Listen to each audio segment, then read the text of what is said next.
L'archière des cités volantes, chapitre 31. Merveille. 3 cuves. Alyr détenait désormais 3 cuves et un sac plein de cristaux. Pas moins. Et cela aurait pu être plus. L'archière n'en revenait tout simplement pas. Confortablement installé dans sa nacelle, bercé par les battements d'ailes de Voliette, il admirait sa prise avec tant d'engouement qu'il dansait presque sur place. Il se frottait les mains, les frappait entre elles, puis les frottait à nouveau avec un sourire enfantin. Son corps tremblait d'excitation. Comment aurait-il pu en être autrement? Il avait face à lui pas moins de 3 cuves en parfait état. Conscient de se répéter, Alyr essayait de songer à autre chose, à n'importe quoi. Le ciel dans lequel il baignait, les nuages environnants. Mais rien ne parvenait à le détourner de ces merveilles dénichées dans une salle sombre, quelques étages en dessous de celle, démesurée, qui avait refusé de fonctionner. Là, parmi les ombres et la poussière, un laboratoire qui servait visiblement à fabriquer des cuves s'était ouvert à lui. Rien que d'y repenser, il bondit pratiquement de joie. Agacé par ses sautes d'humeur, Voliette vira sèchement pour le faire tomber à la renverse.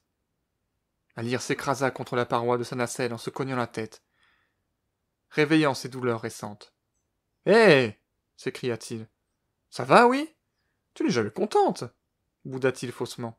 « Quand je déprime, tu m'assommes avec l'énorme seau qui te sert de gueule, et quand je suis plus heureux et motivé que jamais, tu es prête à me jeter par-dessus bord. Il va falloir que tu te décides. Après tout, c'est de ta faute si je me suis mis en quête d'une cuve. » Pour toute réponse, la majestueuse créature écailleuse tangua doucement.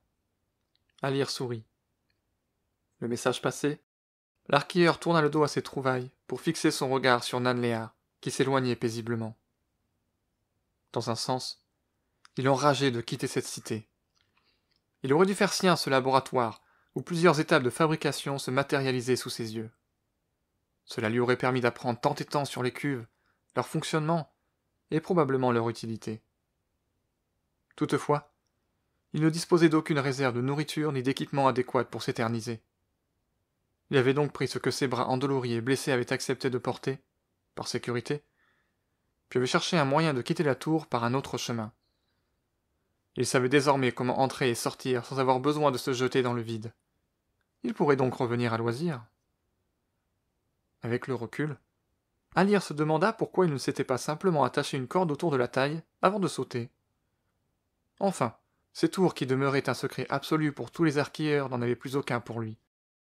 Et au vu de l'épaisseur des murs à leur base, il comprenait pourquoi aucune d'entre elles ne s'était ouverte avec le temps.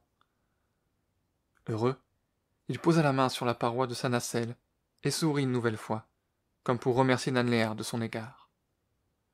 La seconde suivante, une puissante explosion bleutée naquit dans les quartiers où il se trouvait quelques instants plus tôt, rasant tous les bâtiments alentours. Les yeux écarquillés et pleins d'horreur, Alyr contempla le désastre. Le souffle balaya les nuages environnants. La déflagration les atteignit bien avant le grondement de l'énergie dégagée. Voliette lutta de toutes ses forces, projetant l'humain de droite et de gauche sans ménagement. Durant de nombreuses secondes, la réalité d'Alyr se limita aux ténèbres, à de violentes rencontres avec son fauteuil, son coffre ou les parois. Puis le calme revint. Il se releva maladroitement pour constater l'ampleur de la catastrophe. Nanléar s'effritait, se désagrégeait.